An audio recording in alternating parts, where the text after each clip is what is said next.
Welcome to my channel.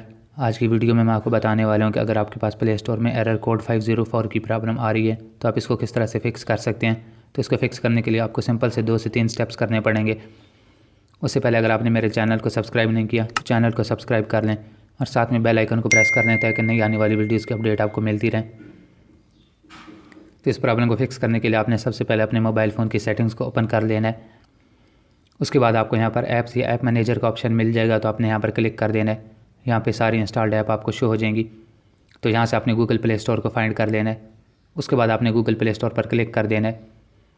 यहाँ पर आपको स्टोरेज का ऑप्शन मिल जाएगा, तो आपने स्टोरेज पर क्लिक कर देना है। सबसे पहले आपने क्लियर कैशे पर क्लिक कर देना है। उसके बाद आपने क्लियर डेटा पर क्लिक कर देना है और यहाँ से आपने इसको डिलीट पर क्लिक कर देना है। उसके बाद आपने इसको बैक कर लेना है। ऊपर आपको 3 डॉट का ऑप्शन मिल जाएगा, तो आपने यहाँ पर क्लिक कर देना है। उसके बाद आपने अनइंस्टॉल अपडेट्स पर क्लिक कर देना है। उसके बाद आपने यहाँ से इसको बैक कर लेना है। बैक करने के बाद आपने यहाँ से गूगल प्ले सर्विसेज को फाइंड कर लेना है, तो आपने यहाँ पर क्लिक कर देना है। उसके बाद अगेन आपने स्टोरेज पर क्लिक कर देना है।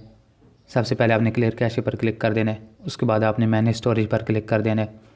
सबसे लास्ट में आपको क्लियर ऑल डेटा का ऑप्शन मिल जाएगा, तो आपने यहाँ पर क्लिक कर देना है।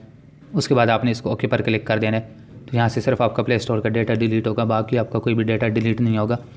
सिर्फ ये होगा कि आपको दोबारा से प्ले स्टोर में लॉगिन करना पड़ेगा। उसके बाद आपने 3 डॉट पर क्लिक करने के बाद ऊपर अनइंस्टॉल अपडेट्स पर क्लिक कर देना है। उसके बाद आपने अपने मोबाइल फ़ोन को रीस्टार्ट कर देना है और अपने प्ले स्टोर की आईडी को लॉगिन कर लेना है, तो आपकी प्रॉब्लम फिक्स हो जाएगी। उम्मीद है कि आपको वीडियो पसंद आई होगी। अगर पसंद है तो लाइक कर दें, चैनल को सब्सक्राइब कर दें।